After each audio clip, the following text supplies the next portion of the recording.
This is Dr. Greg Hall once again with Better Black Health, brought to you by Genetic Sequence Multivitamin Still, the only multivitamin designed to meet the nutritional needs of African Americans, and also brought to you by the Better Black Health book, available on Amazon and in bookstores across the country. Today, we're going to be looking at how economic empowerment can directly influence health outcomes in our community. I know I always feel better when my bank account has more money in it.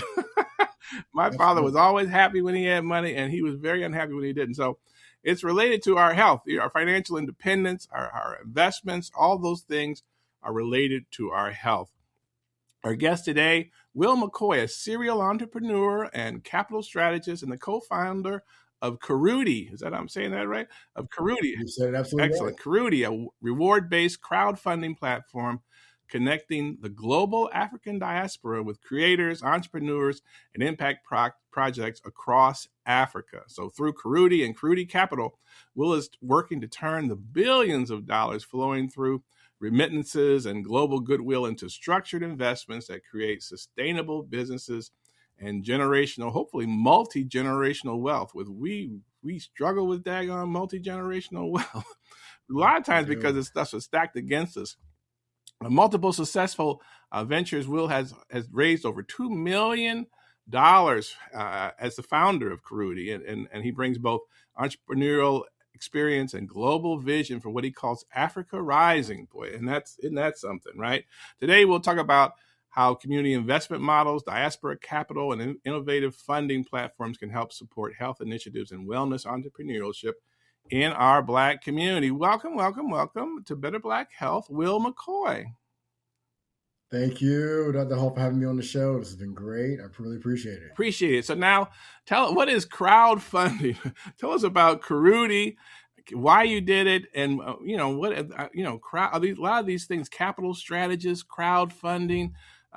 Those are scary words certainly to a physician like myself who doesn't know anything about it, right? But so tell us about, help simplify that and explain why a person shouldn't turn this podcast off right now based on my introduction. I'm going to tell you something. Nothing should be scary to you. You're a physician. You've heard a lot of scary words. Right. Words that make me nervous, things that make me nervous. But really what we're doing is we've been in, or me personally, I've been an entrepreneur, done everything from real estate development to property management, asset management. We had a property management company where we managed over $60 million in assets globally at one point in time. We sold that company. And what we found out is that as we were going through, like you said, you mentioned before, a lot of us face issues or just financial literacy issues when it comes to raising capital. Mm-hmm. Most of the time when we get our money, it's from friends and family or people who look like us. And that's not just to say, well, that's all we do. There's actually facts around it. So I don't know if you're familiar with Crunchbase, but Crunchbase is a website to your public that gives a lot of information about startups, businesses, and things like that. And I remember about a year ago when I was on the site, when we were, rolling out a business and we were rolling out of a business, that I read an article that said less than 1% of Black founders get capital, institutional capital. That means that if you take all the founders, Black founders out there, less than 1% of us get that. And the trend was actually going down. It was pinnacle at 2021. We were getting the most money. And from that time down, we've been reducing how much capital, institutional capital, while our counterparts are going up, right? When it receiving how much capital, or they're plateauing, right? And so that was really telling to me, because we were one of the few companies that had raised money, institutional investment, and it was really hard to raise any more money. So where Kurudy comes from, which means return in Swahili, the widely spoken language, Kurudy means return, comes from the idea that Blacks, Africans, the diaspora invest in each other first before anybody else. And if we were to do that in a way that was structured, it would be absolutely phenomenal, both for us on the continent, but then also in the diaspora in the United States, UK, wherever else we may be. And I found this out particularly by watching my friends, we call them cousins, right, who were Liberian or Nigerian or weren't born here or were first generation here, they would send their money back to their country. The money would grow. Then they would send that money back and place it back in the market. And they would do this reciprocity back and forth, this reciprocal relationship with their money back and forth until like one generation, they had grown to be multimillionaires. And what I realized is that a lot of Black Americans don't have that opportunity to do that. We invest our money right back into the same system that basically takes our money, and this cycle continues on and on. So that's where the idea of Kurudy comes from us being able to invest in each other in a structured way that allows us to be able to grow opportunities, particularly on the continent of Africa, through relationships with people who are already having businesses there, and then move that money back and forth. And some of it is, I was thinking like, why would you have to be the person to do that? You know what I mean? Why? We've been here 400 years. It's crazy that we aren't more deliberate. You think about how much money, Black Americans put into the economy, and just a ton of money. And we're not more deliberate about keeping that money in our community. You know what I mean? For people that have good ideas. You know what I'm saying? And so, but if we did, we would wield a lot more influence, wouldn't we? Yeah. One of the points that you just brought up is very important. A lot of people don't know the statistic. Black Enterprise put out a article at the beginning of the year or like the end of last year. Black spending power equates to almost $2 trillion, $1.8 trillion every year, Dr. Hall. That means that if you take the first 15 countries in the world, right, and you look at their GDP, Black Americans alone would be like number 15 or 16. Wow. That's how much money we generate every single year. But the problem that you brought up is that we try to keep it in our communities, but what do we own in our communities? Right. What do we own? Right. Anything, right. Right. And so is that part of it? Is that us not owning, or are we being blocked from owning stuff? Or do we, why aren't we better? There's so many questions in my head. So I have this thing, like, people want, it's just us talking, right? First one, I want I want a Jewish lawyer. I want I want an Italian plumber. And it's just Black people talking, right? When you really should want a Black plumber and a Black lawyer and a Black doctor, right? One of the exceptions to this is Black people do know enough to want a Black doctor. You know what I'm saying? Yeah. They do know enough to do that. But I think we've been trained to suspect ourselves in other professional situations, right? And so that it's a Black man. Well, how long has he been a plumber? We don't ask those follow-up questions and a lot of other things. So then us investing in something that's Black run makes many of us uncomfortable, right? Why? Why would it make if I have a lot of friends that are all around the world. One of my partners, he's an Indian from India, right? I have one who's Chinese, right? I have another one who's from Latin America. They don't think in their mind at all to work with their people. Like, that is just standard. Nigerians work with other Nigerians, right? Like Lebanese work with other Lebanese. We're the only ones that question ourselves, to your point, when we think about it. Like, it's like, well, why would you think that? If anybody's going to take care of you, it's going to be your brother over anybody else. Absolutely. Right? But it's, but then there's some of us who will disrespect us. You know what I'm saying? And mess it up for a whole lot of other people. But that's like us as a community being responsible for some serial killer or something. Somebody assassinates somebody if it's Black. The first thing I do is, are they Black? Was it Black? Who shot it? Right. Oh my God! Thank God it wasn't Black. Because part of that responsibility is mine, right? Right. You feel like it, right? It's not really mine. Yeah. It's not really ours, but that's our initial. But that same mentality is where we degrade and we take away from something we don't know about.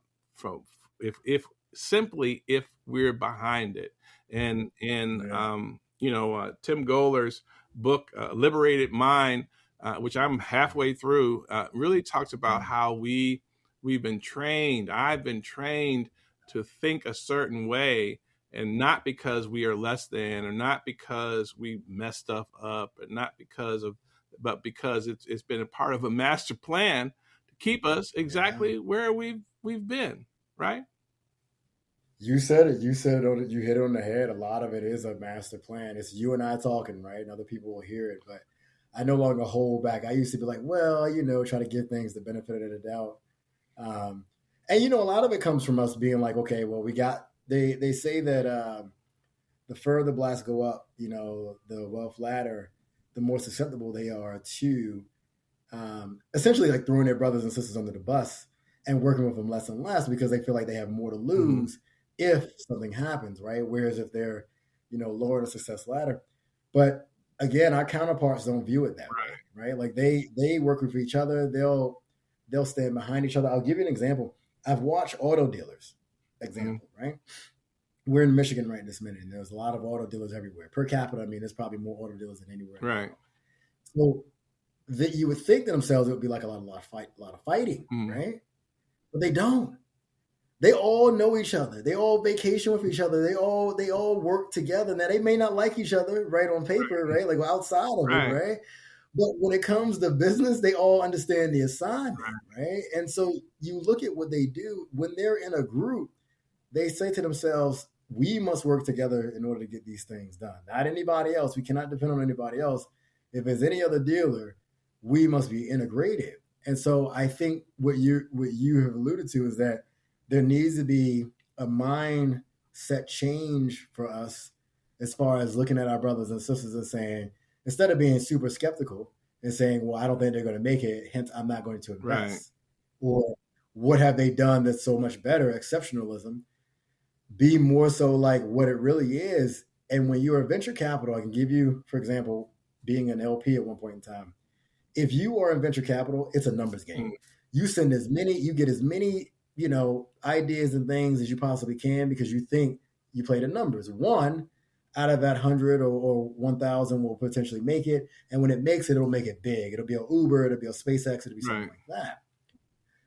It's funny though, as soon as you get to a black firm, if there's a black firm, I've sat as an LP and there's been so many more questions, even if they have revenue, even if they have big partners, right? Like it's so many more questions financially. Well, what about their 5-year plan? Who's the CEO? Personally, what does he have going on? But somebody else will come in with an idea on a napkin, right? And a daddy with some money. Oh yeah, right too. Yeah, he went to college with my second cousin, so he's good. We're so disadvantaged when it comes to stuff. So we're disadvantaging ourselves. Then we're disadvantages in other communities. But I think some of what they see is when we question ourselves, we model that for other people to question ourselves, right? And I think that if we could do that, kind of actively try not to do that, you know what I'm saying? Yeah. I think we would all be better off. So now let's say this: I've got some money, and if I invest in something, I'm in Cleveland, right? You're in Michigan, I'm in Ohio. If I invest in something in Cleveland Heights, I can ride by and check on my money, so to speak, right? Or even Detroit, I could ride up, drive to let's see what they're doing. I can't get to Africa, so why make me feel better about sending my money to an investment in Africa? Yeah. And a lot of people ask me that question, Dr. Hall, and I'm always super honest with you. You have just as much of a chance as losing your investment as you drive past it in Cleveland, Ohio, as you do in Africa. Here's what you don't have, though, that we have potentially there is the opportunity of everything being an evergreen opportunity, right? See, you can't buy a soccer team here now, right? We can't even buy football teams. Even if you get a bunch of black billionaires together, they'll still be nice, right? So we can't even do that, right? Even if we got all the money, right? There are things that we cannot own in the system that we can own there. And so the opportunity is that ownership is going to be the key, right? you can say, okay, well, this is risk, but all investments have a certain risk. The risk there, though, I would say is generally lower because it is such a quickly growing economy that there is not a lot of competition. You can almost copy and paste anything you want there, and it will be successful. Here's some numbers for you. 1.5, 1.7 billion people on the continent, right? 80% of them have cell phones, which means that's an opportunity to be able to market to them, right? To fewer people who have money, right? Fastest growing economy in the world, right? Over China, right? China's plateaued at this point. Africa is the only one that's rising. Population will be almost 1/4 of the population by 2040, right? So that means 1 in 4 people in the world will be from Africa, right? Yeah, that's crazy. Yeah, right? No. 40% of the minerals, 60% of the arable land that we need. So we need land to grow food. We've messed up America's soil, right? But Africa has 60% of the arable land. So the land that you need to grow anything you want sits there, right? And so all those things are opportunities for us to have ownership. And I can tell you from being over there, we go over there about every 3 months, is that everybody else is investing. You got Jewish people investing every single day. You got a bunch of whites and Germans investing every single day. You got Indians, you got Chinese, you got everybody else investing. We're the only ones that's slow stepping, right? We're the only ones that's like, well, I don't feel comfortable with it. They see what we don't see. This is an evergreen canvas that I could not necessarily have in my country that I can have here and build what I want to build. And so that's why I make people, essentially how I make people feel better. And then we couple that with people who are on the ground. Each one of our fund managers, there are attorneys. And so attorneys are going to be very important. What does that mean? Like they're what now?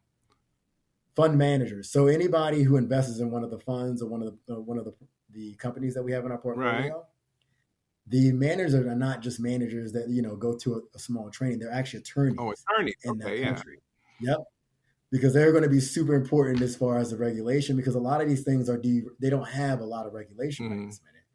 Attorneys act as both the due diligence, but they also act as making sure that everything stays within regulation, so that if there is a dispute, it's very clear. Land can become a dispute. You have an attorney. Right.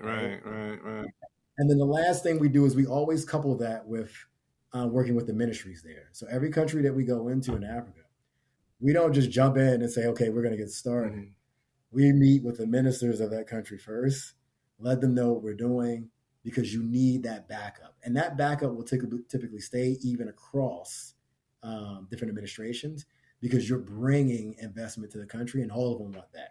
All of them want that for their people. So we try to do these things and make sure that that everybody is on the up and up. The last thing that we do, because we know all Black people have this propensity for wanting land, is that every single company that we invest in, I don't care if you have a SaaS, like you're nothing but a platform, a digital platform, we make them buy real estate. And 1/3 of that deal, or 1/3 of that funding, has to go to a real estate asset. 2 reasons why we do that. One, it creates a buffer. So if there ever is a fallout, we just got to look at the facts. 70% of all businesses will fail. Right. You still have that buffer. You still have that asset that can be valuable. Right. And then 2, owning land in these countries give you leverage to get into places where you couldn't typically be. The first thing ministers ask you is, do you own a business here? Do you own property here? Because it's very important. It's still a very important item. Right. So tell me, what percentage of the Black community should be investing in something like this? I mean, I think 100. I know. I knew you were going to say that. So everyone should be investing in this, because everybody should. If it's not through us, it should be any. Go ahead. I'm sorry. I didn't mean to. I knew you. I kind of knew you were going to say that. But so then, when you think about, which I guarantee you, most people are listening to this are thinking, I don't have any money to invest in that, in Africa or in us, in our community. I don't have any money to do that. But tell me why that thinking is flawed. So we all have money to go to Starbucks. We all have money to go to McDonald's. We all have money to most of us even have like now retail platforms like Robinhood or whatever else it may be, right? So we all have some money. It just depends on what we think is most important, right? If you think ownership is most important, then this seems like an opportunity to you. if you say to yourself, well, I don't have the money, but then you go out and buy your kids $99 sneakers, right? That $99 sneaker could have gone into investing in something over there that could be huge later on. I mean, think about the value right now, the opportunities you have. $99 in a stock here, it won't even get you an NVIDIA, one share of NVIDIA. Right? But $99 over there could potentially literally buy you a piece of land, depending on if you can get it from the government or not right now for auction. Right. So it's a matter of thinking to yourself, well, what is most important? Is ownership more important than the look, right? Than the styling, than whatever else it may be. And to be completely 100% frank, it takes some education when it comes to Blacks in Africa. Because a lot of us, just like you said, we have issues with ourselves when it comes to working with us and investing in us. We have even bigger issue there because we're like, well, I just don't know anything about anything over there, right? And so there's been this movement, this shift now of like influencers. I don't know if you saw I Show Speed. He went over there and he blew it up.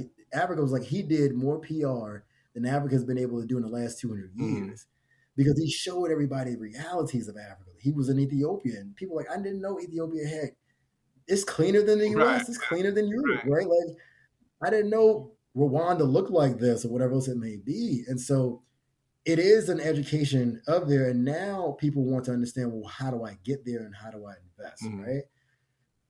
We're trying to build that model, that bridge for that to happen, and also educate people along the way. That's one of the reasons why I really appreciate you having us on the show so that we can help people understand, like, there are places, even on our site, on crowdfunding platforms, you can invest as little as $5 in somebody, right? You can, and that can turn into something later on for you, right? So that's a minimum of $5 you can invest in company and watch that company grow. Wow, that's a great opportunity, and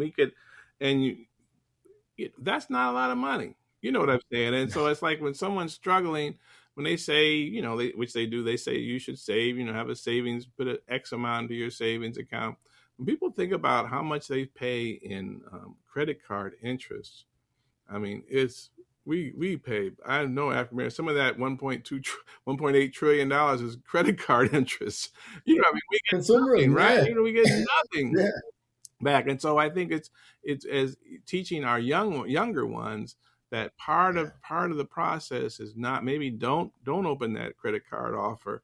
You know what I mean? And really think about what you can do, in terms of investing, and then have that grow. Because if you're young, you'd be surprised, 10, 15 years go by and you actually have something.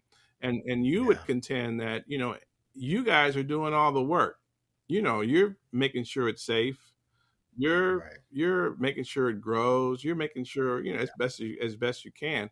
So listen, when you sign up with you, do you identify what you want to invest in, or do you guys, is that just, I just throw my money in with yours and I'll let the smart people decide? No, so we work very similar to a company called Angel Lisco, right?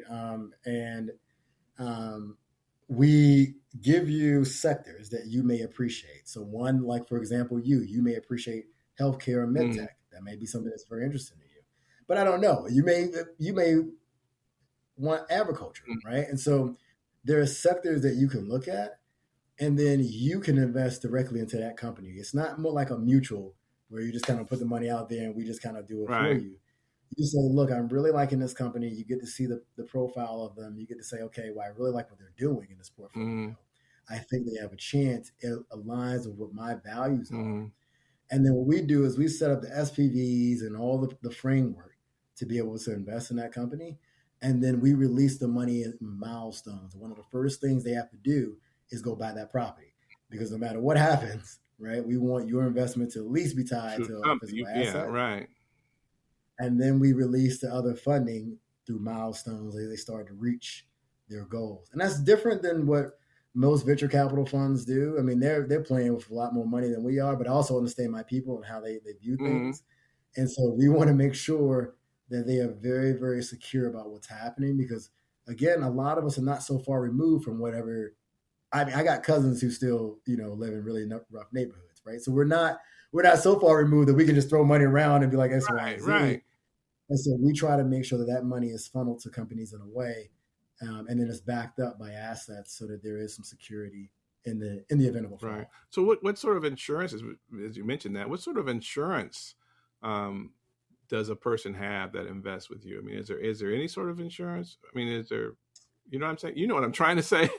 Yeah, no, I know exactly what you're saying. The insurance is the property. If you think about what most people invest in, they invest in technology companies that have nothing. They lease buildings. They'll lease an office. Right.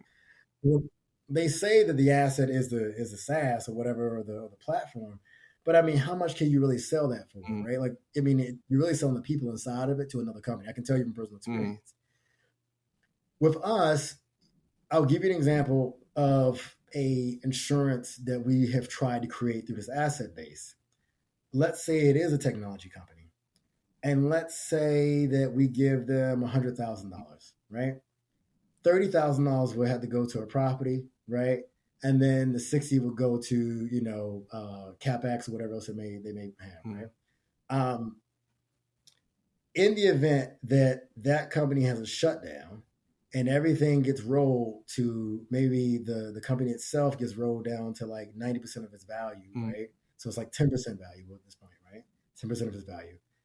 You still have that piece of property that is going to be that $30,000, right? So the insurance is that you didn't lose the whole 100,000, right?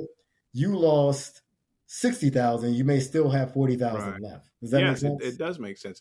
And so some of the people who invest through your company, some of them make more money than others. Correct. Right, because of what they decided to think about investing in and what they thought the situations would be. But I think it's absolutely. I mean, we I'm a doctor, so I just give my money to the people who invest, and then they just do whatever they do and take whatever take whatever fees they want to charge me out, and they just and then if they lose everything, oh well, I'm saying. Right, I'm sorry. Right. We really should, and that's not lifting the Black community or the African diaspora anywhere.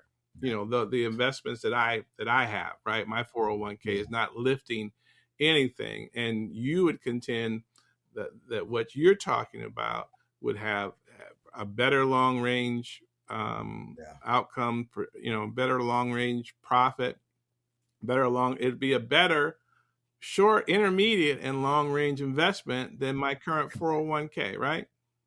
And why is that? Correct. Because it's on the fastest growing economy in the world, right? And again, a lot of you don't have ownership in whatever company that's in your 401k right now. What we're giving Blacks is whoever those companies are that sit in your 401k, there's an owner, right? Or a majority stake owner. You get a piece of the pie, very small sliver, right?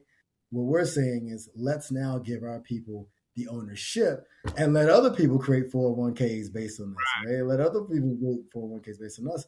Ownership versus just investment, right? Just this small investment that all of us make, hoping and praying that the person who's doing that is actually doing what they're supposed to, versus us actually having ownership in the market. Wow, that's outstanding. Well, listen, Will McCoy, with Kurudy Capital, is there like a website you want to send people to, or? Yep. So if you go to Kurudy.com, you can see more about us. And there we have information on our fund. We will be officially launching our fund in April. So people will have the ability of, high net worth to be able to sign up. They'll see the portfolio companies very clearly. So they're not just investing their money. They'll be able to pick and choose what they want to invest in. And then that money will follow you. They'll be able to follow the journey of that company along the way in the investment. And then over time, the other things that we're working on, just to be transparent or let people know the opportunities, is that one of the other things I found that a lot of my counterparts, whether Indian, Chinese, whatever it may be, had citizenship. And so one of the things that we want to bring to people so that they have leverage when they get there, when they invest, is that we want to tie in a citizenship piece. And that's why we're working so heavily with the ministry, that hopefully we can do citizenship by investment programs. So as you invest in your money, it's going towards the eventuality of you saying, "Oh, look, I've invested this much money here. I would also like one of your passwords, just in case we need to." That's the other insurance, right? Like going up to Detroit, I can fly over there and look at my investment. I think that's great. And so if anyone wanted to follow you on Instagram or on YouTube, is there a handle that they can look for? Yep. So all my Instagram and handles are the same thing. So it's Will Return Us, it's all together. So WILL Return and then Us. And you can find me there. We do a bunch of posting, a lot of information sharing. Oh, that's great. That's outstanding. And obviously they'll be posted. Those links will be posted with each of these, the videos that we'll put on social media and with the podcast. Will McCoy, it's been just a great honor to meet people doing such great things, and such as you. I could see this is really going to work out, to be honest with you. And I'm gonna look into investing. I'm gonna make that commitment, because I think you said I can do $99. No, I'm just teasing. Right, $5, right? I'm looking to invest, and because we really need to be deliberate about doing this. It's not something we need to stumble into. We need to be deliberate about investing into our community in a number of different ways. So this is a great opportunity to talk about that. Well, thanks so much, and you take care. Thank you, sir. Love having you on. Thank you for having me on. Appreciate it. Great. None of the statements that I have made have been evaluated by the Food and Drug Administration. Genetic sequence multivitamins are not intended to treat, cure, or prevent any diseases. Furthermore, none of my statements should be construed as dispensing medical advice or making claims regarding the cure or prevention of diseases. You should consult your own licensed healthcare provider before starting any supplement, diet change, or exercise program, especially if you're pregnant or have pre-existing injuries or medical conditions. Remember, having a doctor is always your best option.